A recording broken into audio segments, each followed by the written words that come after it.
Assalamualaikum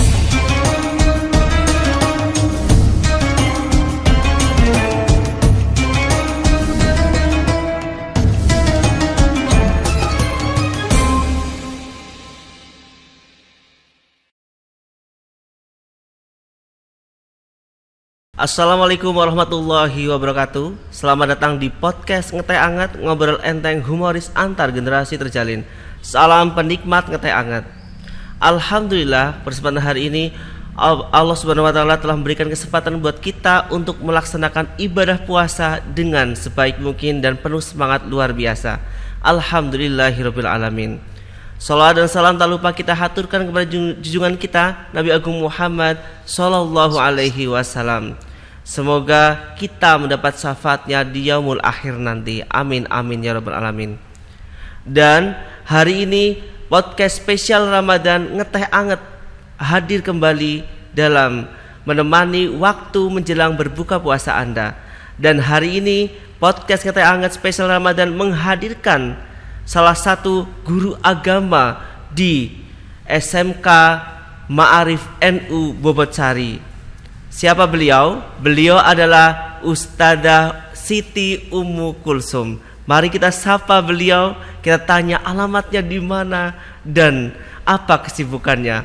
Mari kita sapa. Assalamualaikum warahmatullahi wabarakatuh. Waalaikumsalam warahmatullahi wabarakatuh. Gimana kabarnya ini? Alhamdulillah baik, sehat, seger, buger. Alhamdulillah. Walaupun di cuaca yang sangat panas. Alhamdulillah, tapi tetap semangat puasanya. Semangat, masih puasa terus, alhamdulillah. Madinnya lancar ya? Alhamdulillah lancar. Alhamdulillah. Ya, gurunya sejahtera, alhamdulillah. Amin. Aktivitas di luarnya juga masih banyak kegiatan? Ya, masih biasa bersosialita. Sosialita, mantep banget. Sebagai ibu rumah tangga yang baik gitu. Alhamdulillah. Alhamdulillah. Terima kasih atas kebersamaannya mampir di podcast Ngeteh Anget, dan semoga nanti wawasan yang diberikan, tausiah yang diberikan bisa bermanfaat bagi pemirsa Ngeteh Anget. Amin ya rabbal alamin. Baik pemirsa Ngeteh Anget, langsung aja kita dengarkan dan saksikan ceramah atau tausiah dari Ustadzah Siti Ummu Kulsum SPD MPD. Kami persilahkan. Terima kasih, saya sampaikan kepada moderator dalam hal ini Mas Adi Priyotomo SPD MPDI untuk waktunya. Assalamualaikum warahmatullahi wabarakatuh. Waalaikumsalam warahmatullahi wabarakatuh. Alhamdulillahirabbil alamin wa bihi nasta'inu ala amri dunya waddin wassalatu wassalamu ala asrafil anbiya'i wal mursalin wa ala alihi washabbihi ajma'in, amma ba'du. Pertama-tama marilah kita panjatkan puji syukur kehadirat Allah Subhanahu wa taala pada siang hari ini, bertepatan masih dalam keadaan puasa Ramadan yang penuh dengan barokah, maghfirah dan inayah. Mudah-mudahan selalu tercurahkan kepada kita semuanya. Amin ya rabbal alamin. Dalam keadaan sehat walafiat dan masih melaksanakan puasa dalam keadaan sempurna. Amin. Kemudian salawat serta salam kita haturkan ke pangkuan Nabi Agung Muhammad sallallahu alaihi wasallam. Mudah-mudahan kita tergolong umatnya dan nanti kita bisa mendapatkan syafaatnya di yaumul akhir. Amin ya rabbal alamin.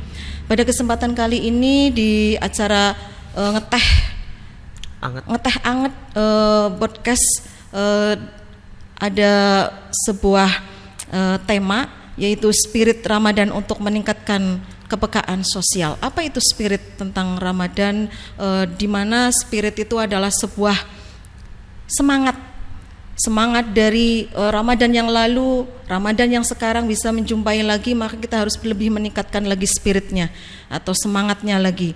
Di mana umat muslimin menjalankan puasa tidak hanya menahan lapar, dahaga, haus, tetapi juga kita harus bisa menahan dari hasrat hawa nafsu, kemudian bisa menahan diri kita dari hal-hal yang membatalkan, kemudian bisa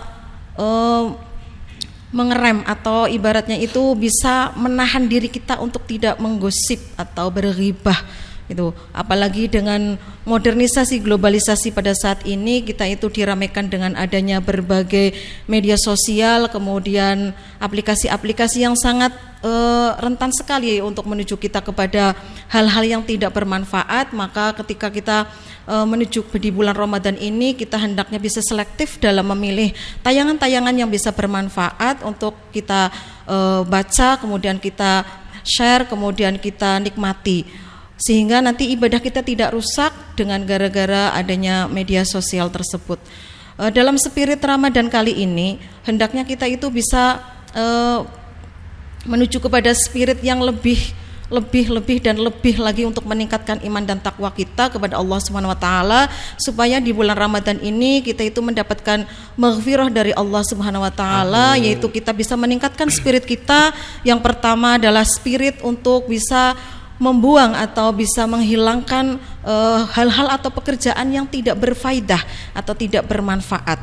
Yaitu tadi contohnya yang saya sampaikan bahwa ketika kita bermedsos yang tidak bermanfaat, maka kita jangan sampai untuk terjun di dalamnya, untuk mencoba klik, kemudian berkomen, kemudian ibaratnya itu bermobilisasi dengan hal-hal yang tidak berbau positif. Hendaknya dari mobilisasi media sosial itu kita untuk yang baik-baik, untuk bermanfaat, untuk ngaji, kemudian untuk mencari informasi, pengetahuan dan wawasan agar keagamaan kita itu lebih mantap dan lebih berfaedah lagi. Kemudian spirit yang kedua adalah spirit tentang ihsan. Apa itu ihsan? Perbuatan amal baik, amal soleh, di mana di bulan Ramadan itu perbuatan baik itu akan dilipat gandakan. Perbuatan baik itu tidak harus kita itu berbuat baik secara nyata ataupun secara langsung, tetapi perbuatan baik itu dimulai dari niat kita. Innamal a'malu binniyat, kemudian diwujudkan dengan perbuatan, kemudian kita nanti bisa berbuat baik dari segi individual, lingkungan, kemudian sosial, kemudian masyarakat, bangsa dan negara dan lain sebagainya. Untuk itu yang namanya perbuatan ihsan, perbuatan baik itu kita bisa menjalankannya dengan mahdhoh, kemudian ghairu mahdhoh. Mahdhohnya berarti kita langsung kepada Allah dengan cara sholat, puasa, zakat ataupun haji dan lain sebagainya. Kemudian yang ghairu mahdhohnya bisa saja kita menolong, peka terhadap masyarakat di lingkungan kita, di sekitar kita. Ketika kita itu sedang puasa, menahan lapar, dahaga, hausnya luar biasa, kemudian kita merasakan pedihnya mereka itu tidak makan, tidak minum, kekurangan dari segi materi, kekurangan dari segi makanan ataupun minuman, dan bahkan mungkin sandang pangan dan papan. Lah kita bisa berintrospeksi diri bahwa ketika kita itu lapar, otomatis kita akan menyadari peka. Perasaan kita itu peka, iya ya, ternyata yang namanya orang tidak mempunyai apapun, tidak bisa makan itu luar biasa sakitnya. Luar biasa perihnya, jam 9 sudah mulai perih, 10, 11, bahkan nunggu sampai beduk maghrib, itu perjuangan yang sangat luar biasa. Lah itu membutuhkan spirit juang kita untuk bisa menumbuhkan spirit kita untuk lebih mendekatkan diri kepada Allah, menanam keimanan kepada Allah supaya untuk tidak bisa membatalkannya. Kemudian kita lebih selektif dalam memilih amalan-amalan baik, yaitu dengan beramal soleh, kemudian berihsan dengan yang baik, kemudian memberikan sebuah bantuan, tidak hanya sebatas makanan ataupun materi, tetapi kita bisa respek kita atau kepekaan kita itu bisa dengan dimunculkan atau tasarufkan dengan sebuah ide, gagasan, atau yang paling sepele adalah meminjamkan HP ataupun di kalangan muda kita, milenial itu membuka WA saja itu kuotanya habis, maka kita bisa membagikan dengan menolong, menggunakan HP, kemudian tethering. Nah itu kan hal yang sangat mudah dan bisa kita lakukan untuk beramal soleh atau beribadah itu, sehingga kita puasa dapat pahala, kemudian kita menolong. Selain untuk beribadah yang mahdhoh, juga kita beribadah yang ghairu mahdhohnya. Kemudian untuk spirit yang ketiga adalah spirit tentang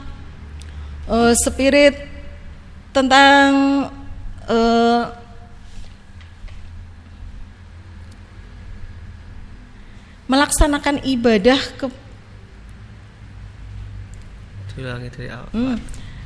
Untuk spirit yang kedua, yang ketiga adalah spirit tentang menjalankan tugas-tugas dengan baik atau penuh dengan tanggung jawab.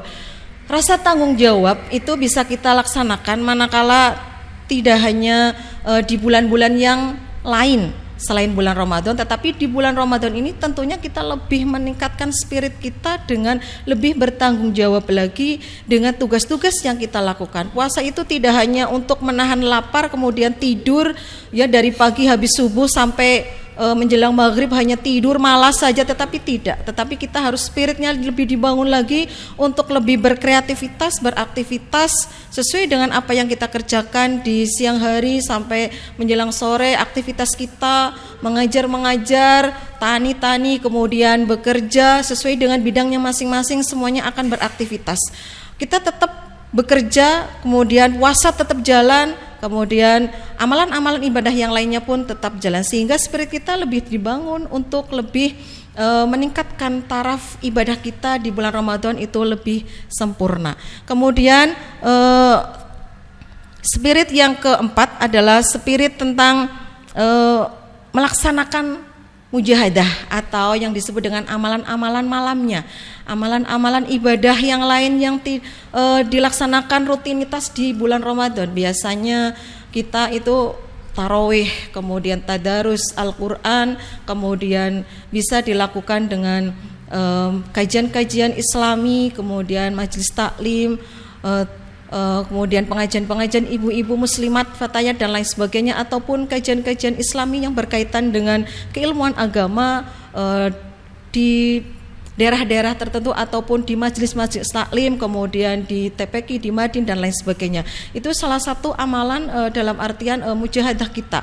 Selain zikir, kemudian selain juga tadarus, maka kita bisa meningkatkan amalan yang lainnya itu dengan cara kita mengkaji beberapa kajian ilmu pengetahuan, baik di ilmu pengetahuan agama, kemudian di pesantren itu biasanya ada pembukaan posonan atau yang disebut dengan pesantren Ramadanan. Itu biasanya menghatamkan beberapa kitab yang satu kejar tayang satu bulan itu bisa menghatamkan 3-4 kitab. Nah itu juga bisa kita ikuti dengan baik untuk lebih meningkatkan wawasan kita di bulan Ramadan dalam hal mujahadah kita kepada Allah Subhanahu wa taala.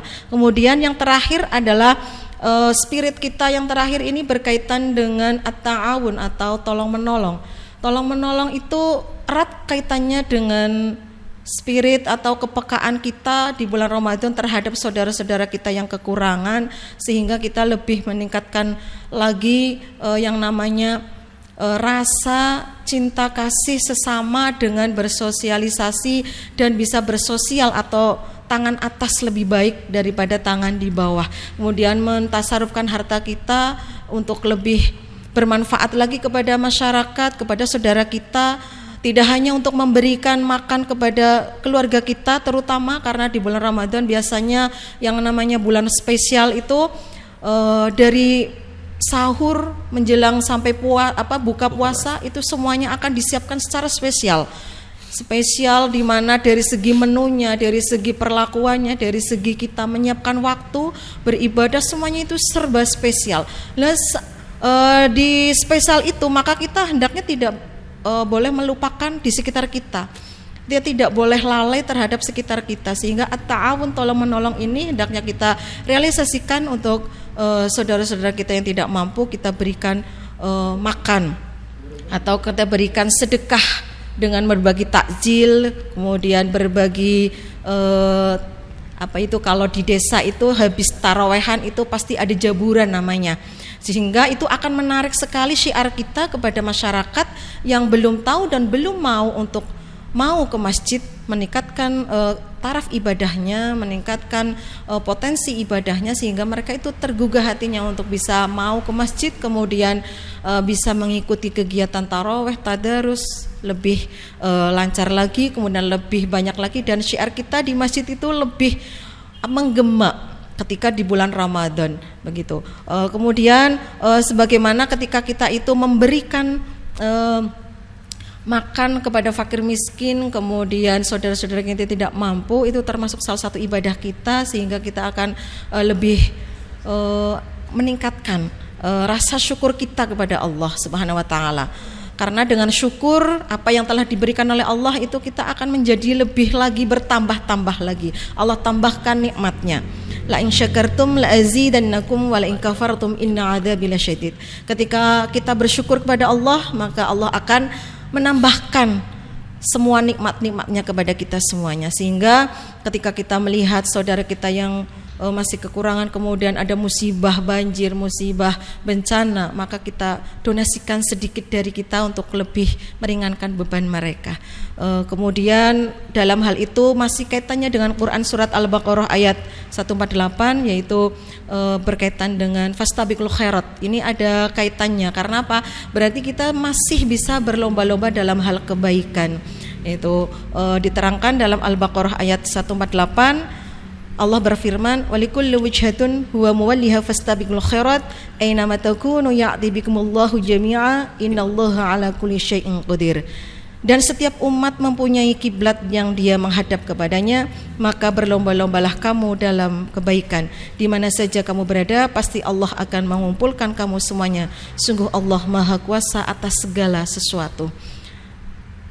Dari maksud ayat tersebut bahwa kita itu hendaknya berfastabiqul khairat, berlomba-lomba dalam hal kebaikan.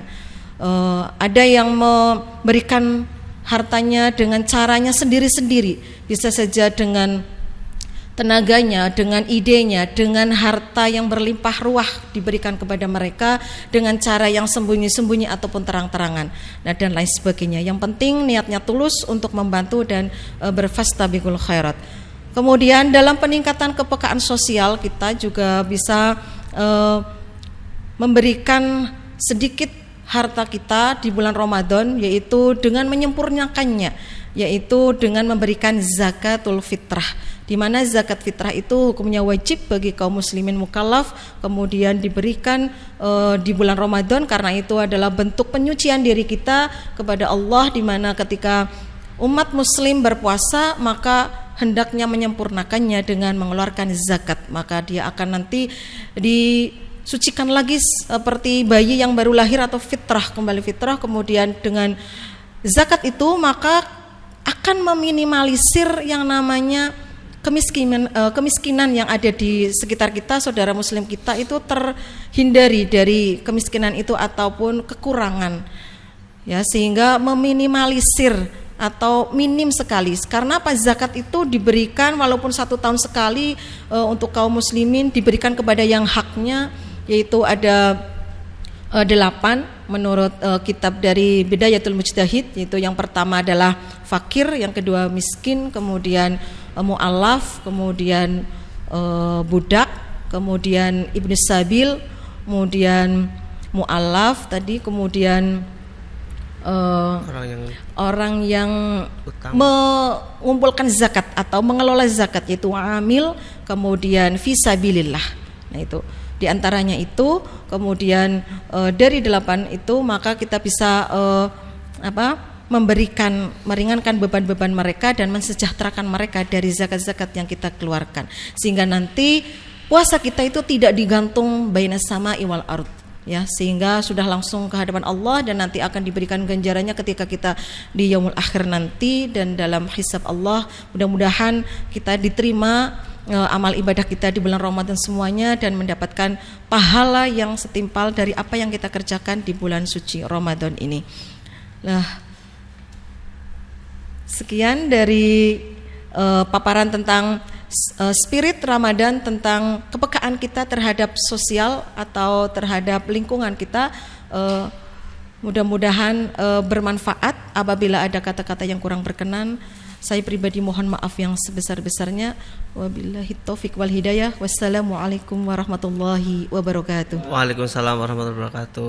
Namun sebelum diakhiri ini Ustazah, ada beberapa pertanyaan yang sudah dilontarkan kepada kami dan akan kami sampaikan kepada Ustazah sebelum diakhiri, ya.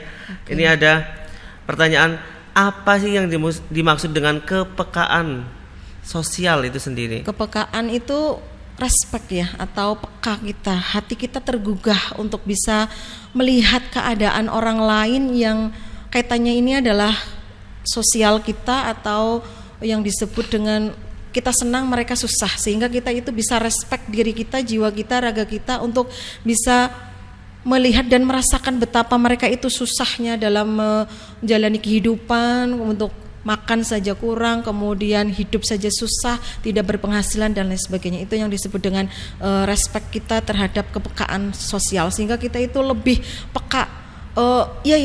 Saya seperti ini, alhamdulillah, kemudian saya lebih bagus dan lebih beruntung lagi di antara mereka, sehingga akan tergugah diri kita untuk membantu sesama, meringankan beban mereka. Itu yang disebut dengan peka kita. Tapi kadang-kadang memang kepekaan kan memang ada di dalam hati ya, dan kadang-kadang orang-orang itu agak sulit untuk mencapai namanya kepekaan. Respect atau kepekaan itu tadi. Bagaimana cara nih untuk menumbuhkan atau meningkatkan respect kita terhadap sosial kita? Caranya seperti apa biar nanti pemirsa Ngeteh Anget itu melakukan tips-tips yang disampaikan oleh Ustadzah? Oke. Jadi ada beberapa cara. Bisa saja kita bisa melihat diri kita lebih, kemudian kita bisa berintrospeksi diri kita, kemudian melihat diri kita lebih, kemudian melihat orang lain susah, maka kita akan lebih tergugah hatinya, begitu. Kemudian lebih meminimalisir segala sesuatu itu, jangan ke atas ya, dalam artian melihat kita itu jangan ke atas, tetapi melihat kita itu ke bawah. Jadi maka kita akan lebih berhati-hati dan ternyata di bawah itu lebih baik, begitu. Jangan hanya di atas. Kalau ke atas itu kita melihatnya itu sebuah keilmuan itu kita harus melihatnya ke atas, maka kita akan lebih baik dan kita mencontohnya dan untuk mengamalkannya. Tapi kalau untuk hal-hal respect atau cara untuk kita melihat orang lain itu lebih susah dari kita, atau kita lebih beruntung dari mereka, kita sehingga respect terhadap mereka, maka kita harus melihatnya ke bawah, kemudian berusaha untuk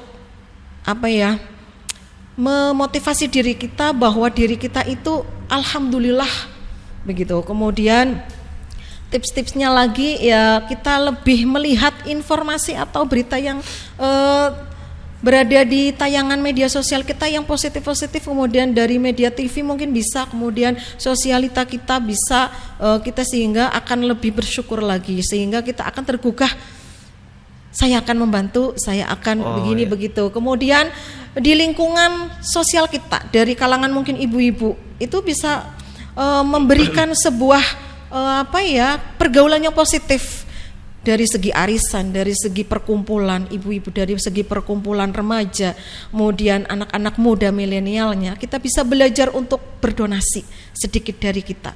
Kita ajak mereka untuk lebih melihat ke arah yang lebih menyusahkan dari kita. Itu jadi jangan hanya melihat mewahnya saja, tetapi kita lihat ke bawah, itu ada yang lebih dari kita yang tidak bisa dan tidak mampu.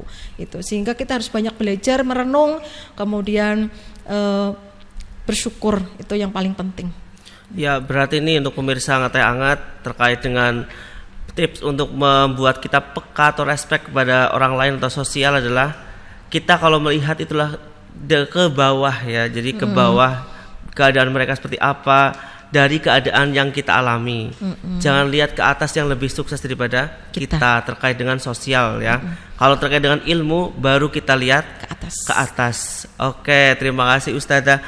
Dan ada satu pertanyaan lagi nih. Ya, boleh. Tadi terkait dengan namanya zakat. Zakat itu kan ada mustahik ya, atau orang yang menerima zakat gitu ya. Ada tadi kurang lebih ada 8 atau 8 golongan ya. Yang saya tanyakan adalah terkait dengan amil. Amil itu kan bagian dari mustahik zakat tersebut. Jika amilnya itu orang kaya, kadang-kadang kan di desa atau di beberapa tempat yang mengumpulkan zakat bahkan itu adalah orang-orang yang mampu. Nah, padahal mereka itu adalah tergolong amil. Amil adalah orang yang menerima zakat. Bagaimana menurut pendapat Ustadzah terkait dengan amil kok menerima padahal dia adalah orang yang mampu, yang mengurus atau mampu? Ya. Orang yang mampu tetapi dia ikut dalam kepanitiaan amil di sebuah desa atau organisasinya dalam mengurus pengumpulan zakat dan bahkan sampai penyaluran zakatnya. Baik, saya jawab dari pertanyaan itu bahwa secara ketentuan di kitab Hidayatul Mujtahid jelas ya, ulama fuqaha mengatakan bahwa yang menerima zakat itu adalah orang yang fakir dan miskin. Jadi walaupun itu adalah orang kaya, maka dia tidak berhak menerima zakat ya, karena dia sudah mampu, sudah dalam hal kesehariannya saja sudah bisa menghidupi keluarganya dan lain sebagainya. Kemudian ketentuan bahwa orang kaya itu dilarang menerima zakat itu adalah berdasarkan Quran surat At-Taubah ayat 60. Allah berfirman, innama as-shadaqatu ya lil fuqara'i wal masakin, yang artinya bahwa sesungguhnya zakat itu hanyalah untuk orang-orang fakir. Jadi ketika dia itu ikut andil di dalamnya dalam ngamil ya, pengelolaan bahkan penyaluran sampai ke rumah-rumah, itu apakah dia berhak?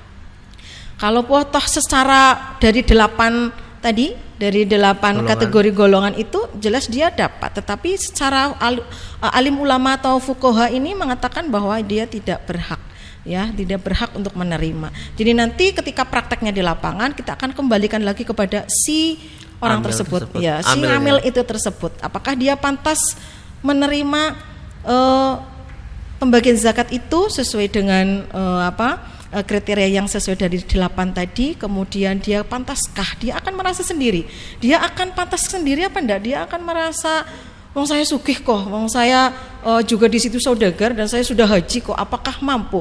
Nah, jadi di dalam pengelolaan zakat sampai penyaluran dia itu hanya sebatas membantu dan dimanfaatkan ilmunya. Oleh ulama fuqaha di sini tetap yang menerima adalah orang fakir begitu.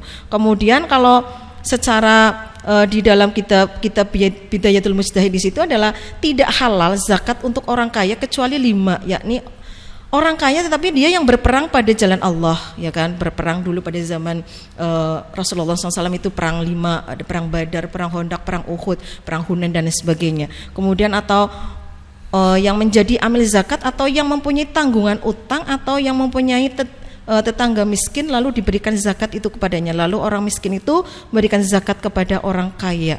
Nah itu sesuai dengan di dalam kitab Bidayatul Mujtahid. Kemudian kalau menurut Imam Ibnul Al-Qasim di sini mengatakan bahwa zakat itu tidak boleh diberikan kepada orang kaya walaupun ia sebagai pejuang di jalan Allah, sebagai amil zakat dan para ulama yang tidak memperbolehkannya.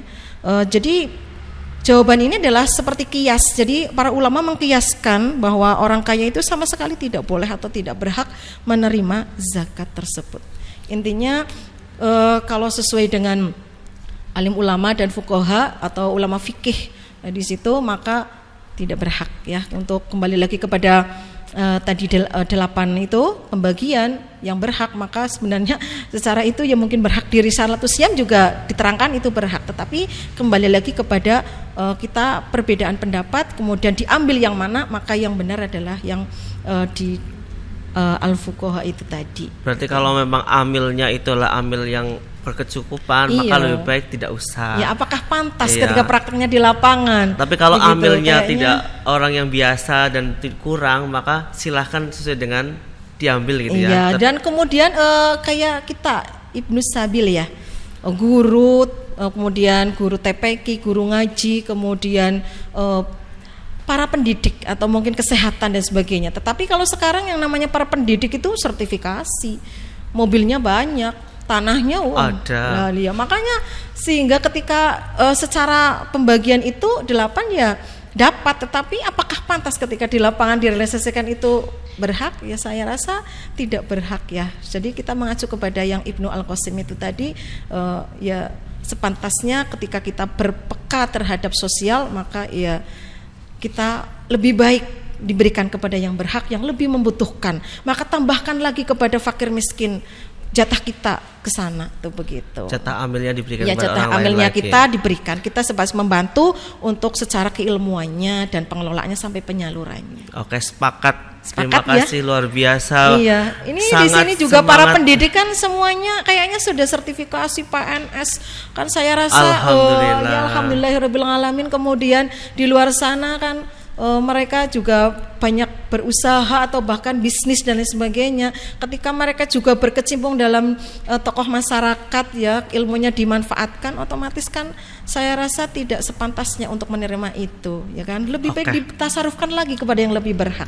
Saya rasa seperti itu. Sepakat sekali. Terima kasih atas luar biasa. Ini hari ini semangat dan nonstop nih, mantep banget ya, lancar jaya. Sama-sama. Untuk Ustadzah Siti Ummu Kulsum, mantep banget nih, bisa menjadi tokoh-tokoh yang memiliki public speaking yang lancar nih, mantep, ini luar biasa. Bisa dicontoh nih untuk pemirsa Ngeteh Anget.